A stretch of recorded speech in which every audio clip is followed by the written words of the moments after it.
नमस्कार दोस्तों, मैं राहुल सिंह रायवत ग्रेड क्लासेस में फिर से आप सभी का स्वागत करता हूं। दोस्तों, हम इससे पहले वाली क्लास में एसएससी सीजीएल में जो एसएससी के जितने भी ज्योग्राफी क्वेश्चन थे 2020 तक के हम सारे कर चुके हैं।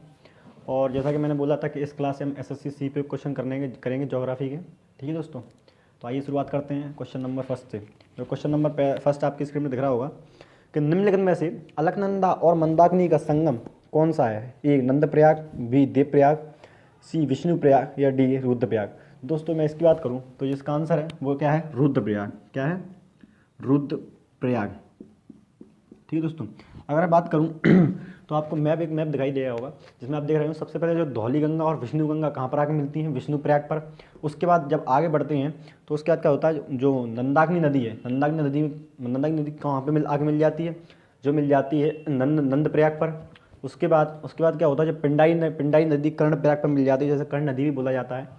ठीक है दोस्तों, और उसके बाद जो मंदाकिनी नदी है वो कहाँ पर मिल जाती है? रुद्रप्रयाग पर। और रुद्रप्रयाग के बाद जो देवप्रयाग है वहाँ पर अलकनंदा और भागीरथी आपस में मिल जाती है और यहीं से क्या होता है? गंगा नदी का निर्माण होता है। ठीक है दोस्तों, मैं बात करूँ गंगा नदी की, तो जो गंगा नदी की जो लंबाई है वो है 25 किलोमीटर। कितनी है? 25 किलोमीटर है। अगर भारत में बहने के अनुसार देखा जाए तो ये भारत की सबसे बड़ी नदी है। और अगर वैसे देखा जाए तो सिंधु और ब्रह्मपुत्र के बाद ये भारत की तीसरी सबसे बड़ी नदी है। ठीक है दोस्तों, अब बढ़ते हैं अगले क्वेश्चन की तरफ। जो अगला क्वेश्चन आपकी स्क्रीन पर दिख रहा होगा वो ये है कि किस नदी की ट्री, मथुन, तलोन, एमे, आही, एमरा और आवा नामक सहायक नदियां हैं? Option A Kaveri, B Godavari, C Dibang या डी लोहित। तो दोस्तों, इसकी मैं बात करूं तो जिसका आंसर है वो है दिबांग नदी। कौन सी? दिबांग नदी। ठीक है दोस्तों, जो दिबांग नदी है इसकी जो लंबाई है वो है 195 किलोमीटर। 195 किलोमीटर जो है इसकी कुल लंबाई है। और ये कहाँ पर ये कहाँ से निकलती है? ये भारत और तिब्बत के बॉर्डर से निकलती है। भारत तिब्बत के बॉर्डर से निकलती है। वहाँ पर एक दर्रा है जिसका नाम है किया दर्रा। क्या नाम है? किया दर्रे से निकलती है। किया दर्रे से ये निकलती है। ठीक है, और असम में ही कहाँ पर मिल जाती है? असम में ये कहाँ पर मिल जाती है? ब्रह्मपुत्र नदी में मिल जाती है। ठीक है दोस्तों, अब बढ़ते हैं अगले क्वेश्चन की तरफ। जो अगला क्वेश्चन है कि किस खोजकर्ता ने 1498 में भारत के लिए एक समुद्री मार्ग की खोज की थी? ऑप्शन ए है थॉमस कैरियट, बी मेगास्थनीज, सी मार्को पोलो या डी वास्को डिगामा। दोस्तों, जो इसका आंसर है वो है Vasco da Gama. D Vasco da Gama. देखिए दोस्तों, वास्को डिगामा ने 1498 में 1498 भारत में एक समुद्री मार्ग खोज की थी। दोस्तों, जिस जहाज से वास्को डिगामा भारत आया था वो उसका जो नाम था वो था लिस्बन नाम के जहाज से आया था। और ये कहाँ का रहने वाला था? ये था पुर्तगाल। ये पुर्तगाल का रहने वाला था। ठीक है दोस्तों, अगर बात करूँ तो जब ये पुर्तगाल से चला तब इसके साथ 170 व्यक्ति थे। जब ये पुर्तगाल से भारत की ओर चला था तो इसके साथ कितने? कुल 170 व्यक्ति थे। मगर जब तक ये भारत पहुंचा तब ये इनका केवल 55 लोगों का समूह रह गया था। ठीक है दोस्तों, बढ़ते हैं अगले क्वेश्चन की तरफ। दोस्तों, जो क्वेश्चन नंबर 4 आपकी स्क्रीन पर दिख रहा होगा कि स्थल मंडल, जल मंडल और वायुमंडल के बीच संपर्क का संकीर्ण क्षेत्र जहाँ प्राकृतिक वनस्पति और वन्य जीव मौजूद हैं कहलाता है? ए बाह्यमंडल, बी भूमंडल या सी जैवमंडल या डी क्षोभमंडल। दोस्तों, जो इसका आंसर है वो क्या है? सी, यानी कहाँ पर है? जैवमंडल। ठीक है दोस्तों, अब बढ़ते हैं क्वेश्चन नंबर 5 की तरफ कि निम्नलिखित में से किस राज्य में पूर्वजों की पूजा से संबंधित त्यौहार मी दम मी फी मनाया जाता है? Option A Madhya Pradesh, B Chhattisgarh, C Assam या डी उड़ीसा। तो दोस्तों, इसका जो आंसर है वो है असम। कहाँ पर? असम।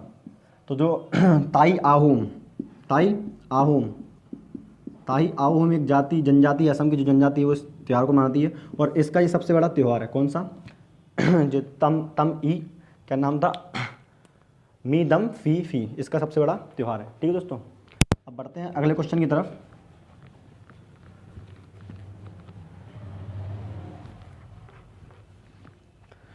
तो क्वेश्चन नंबर जो 6 आपकी स्क्रीन पर दिख रहा होगा कि लेशल पतु किस भारतीय राज्य का लोक नृत्य है? ए गोवा, बी नागालैंड, सी केरल, डी कर्नाटक। देखिए दोस्तों, बात करूं तो ये कहाँ का लोक नृत्य है? ये नागालैंड का। कहाँ का? नागालैंड का लोक नृत्य है। तो जो अन्य इसके जो अन्य नृत्य की बात करूं तो जो इसका अन्य नृत्य है वो है चोंगा, चोंगा और खैबा। चोंगा और खैबा क्या है, इसके अन्य नृत्य हैं, चोंगा और खैबा। ठीक है दोस्तों, अब बढ़ते हैं अगले क्वेश्चन की तरफ।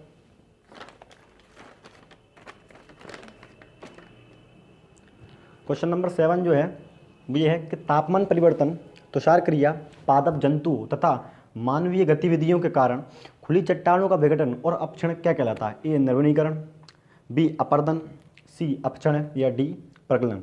देखिए दोस्तों, तो इसका जो आंसर है वो है सी अपक्षयण। क्या है? सी अपक्षयण, सी अपक्षण। ऑप्शन नंबर ए की बात करूं, जो ऑप्शन नंबर ए आपका निर्वनीकरण दिया है, निर्वनीकरण। तो दोस्तों इसका जो मतलब जब हम क्या करते हैं, जब बड़े पैमाने पर जंगलों की कटाई करते हैं, क्या करते हैं, जब बड़े पैमाने पर जंगलों की कटाई करते हैं तो उसको क्या हो जाता है? निर्वनीकरण हो जाता है। ऑप्शन जो बी दिया है वो है अपर्दन। दोस्तों अगर मैं अपर्दन की बात करूँ, जब जल के द्वारा मिट्टी जब कटती है, जल के द्वारा जब मिट्टी काटी जाती है तो उसको क्या कहा जाता है? उसको कहा जाता है अपर्दन। क्या कहा जाता है दोस्तों? उसको कहा जाता है अपर्दन। ठीक है दोस्तों, ऑप्शन डी की बात करूँ, प्रगलन क्या होता है? प्रगलन। देखिए दोस्तों, जब किसी अयस्क से जब हम कोई तत्व या यौगिक के रूप में कोई तत्व प्राप्त करते हैं तो उसको क्या कह देते हैं? उसको हम कह देते हैं प्रगलन कह देते हैं। ठीक है दोस्तों, प्रगलन कह देते हैं। अब बढ़ते हैं अगले क्वेश्चन की तरफ।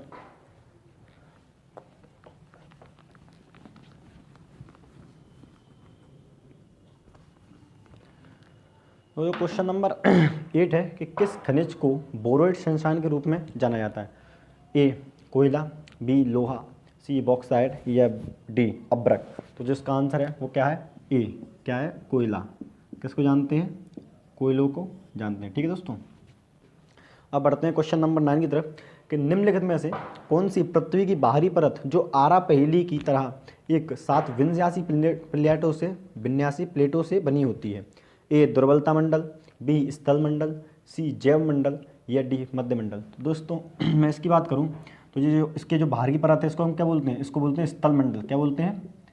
स्थल मंडल। तो इसका जो आंसर है वो क्या है? स्थल मंडल। ठीक है दोस्तों, अब बात करते हैं क्वेश्चन नंबर 10 की तरफ।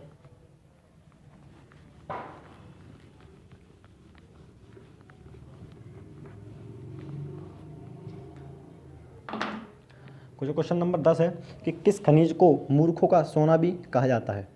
ए मैग्नेटाइट, बी फ्लोराइट, सी क्वार्ट्ज या डी पायराइट्स। तो दोस्तों इसका जो आंसर है वो क्या है? D pyrites. क्या है? D pyrites, pyrite. ठीक दोस्तों, इसकी मैं बात करूँ, जो इसका सूत्र होता है वो होता है FeS2। यानी दोस्तों ये दो चीज़ों का मिश्रण होता है, एक तो आयरन और दूसरा होता है गंधक यानी सल्फर। किसका मिश्रण होता है? आयरन का और सल्फर का मिश्रण होता है। ठीक है दोस्तों, FeS2। बात करो तो ये भारत में दो क्षेत्रों में पाया जाता है, दो जगह पाया जाता है, दो राज्यों में पाया जाता है। एक तो बिहार के शाहाबाद और राजस्थान की कुछ जगहों पर, राजस्थान के कुछ क्षेत्रों में पाया जाता है। और कहाँ पाया जाता है? राजस्थान के कुछ क्षेत्रों में। ठीक है दोस्तों, अब बढ़ते हैं अगले क्वेश्चन की तरफ। क्वेश्चन नंबर 11 है कि अलास्का और उत्तरी कनाडा जैसे ध्रुवीय क्षेत्रों में जब आकाश में चमकीले रंग प्रदर्शित होते हैं तो उस भौतिक परिघटना को क्या कहा जाता है? ए सुमेरु ज्योति, बी सक्रिय गैलेक्सी नाभिक, सी उल्का वर्षा या डी तारों की अतिरिक्त चमक। दोस्तों अगर मैं इसकी बात करूं तो आपको एक पिक्चर दिखाई दे रही होगी। तो उसमें जो रंगीन है वो ये इसको जो परिघटना होती है ये केवल आपको ध्रुवीय क्षेत्रों पर देखने को मिलेगी। कहाँ मिलेगी? ध्रुवीय क्षेत्र पर। और उसको हम बोलते हैं, उसको हम सुमेरु ज्योति के नाम से जानते हैं। किस नाम से जानते हैं? सुमेरु ज्योति के नाम से जानते हैं। सुमेरु ज्योति के नाम से जानते हैं। ठीक है दोस्तों, अब बात करते हैं अगले क्वेश्चन की तरफ कि हिम तेंदुआ का निवास स्थान हेमिस नेशनल पार्क कहाँ स्थित है? Option A Arunachal Pradesh, B Himachal Pradesh, C Ladakh और डी लक्षद्वीप। दोस्तों तो इसकी बात करूं, जो इसका आंसर है वो है सी। क्या है? सी, क्या है? लद्दाख। क्या है? लद्दाख। कहाँ पर पाए जाते हैं दोस्तों? लद्दाख में पाए जाते हैं। तो बात करूँ तो जो लद्दाख जो जो हिम तेंदुआ का जो निवास स्थान है, इसकी शुरुआत हुई थी वो हुई थी 1981 में। कब हुई थी? 1981 में। और वर्तमान में जो इसका क्षेत्रफल है वो 4,400 वर्ग किलोमीटर। कितना है? 4,400 वर्ग किलोमीटर। और यहाँ पर इस नेशनल पार्क के मतलब जो नेशनल पार्क है वहाँ पर आपको क्या पाइन घास के मैदान मिल जाएंगे। क्या मिल जाएंगे? पाइन घास के मैदान देखने को मिल जाते हैं। पाइन घास के मैदान यहाँ पर पाए जाते हैं। और ये हिमालय लद्दाख क्षेत्र में वहाँ पर स्थित सबसे ऊंचा क्या है? नेशनल पार्क है। ठीक है दोस्तों। अब बात करते हैं क्वेश्चन नंबर 13 की कि सूर्य पृथ्वी को किस माध्यम द्वारा ऊष्मा देता है? ए विकिरण द्वारा, बी चालन द्वारा, सी संवहन द्वारा या डी विखंडन द्वारा। तो दोस्तों हम जानते हैं जो सूर्य रोशनी देता है वो देता है किसके द्वारा? विकिरण के द्वारा। किसके द्वारा देता है दोस्तों? विकिरण के द्वारा देता है। अब विकिरण क्या होता है दोस्तों? इसमें माध्यम की आवश्यकता नहीं होती। क्या होता है कि इसमें माध्यम की आवश्यकता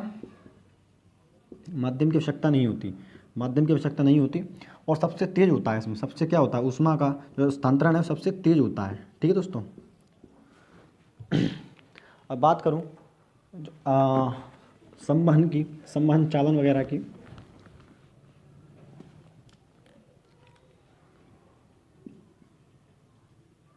तो देखिए दोस्तों जो चालन है ये भी ऊष्मा देने का एक क्या है? ये ऊष्मा देने का एक तरीका है। देखिए दोस्तों जब चालन के द्वारा जब ऊष्मा दी जाती है तो इसमें क्या होता है? माध्यम की आवश्यकता पड़ती है। मतलब इसमें जो कण होते हैं उनकी आवश्यकता पड़ती है। परंतु इस माध्यम में कण अपनी जगह से नहीं हिलते, वो बिना हिले एक दूसरे कण को क्या करते हैं? जो है हीट ट्रांसफ़र करते हैं। ठीक है दोस्तों। अब बात करूँ संवहन की। तो दोस्तों संवहन क्या होता है? संवहन में भी क्या होता है? ऊष्मा का स्थानांतरण होता है। लेकिन वो क्या होता है? उसमें क्या होता है? जब कण हैं एक दूसरे से एक कण है ना एक ट्रांसफ़र होते हैं, मतलब कणों का स्थानांतरण होता है। ठीक है दोस्तों। और ये चालन की बात करूँ तो ये केवल ठोस में होता है। किस में होता है? ये केवल ठोस में होता है। इसकी बात करूँ तो ये कहाँ पर होता है? ये गैसों में होता है। ठीक है दोस्तों। और जो अगला जो डी ऑप्शन है वो है विखंडन। क्या होता है? विखंडन। हम जानते हैं जब दो चीज़ें आपस में टूट जाती हैं तो उसको क्या बोल देते हैं? हम विखंडन बोल देते हैं। ठीक है दोस्तों। तो आज के लिए इतना ही रखते हैं, मिलते हैं अगली क्लास में।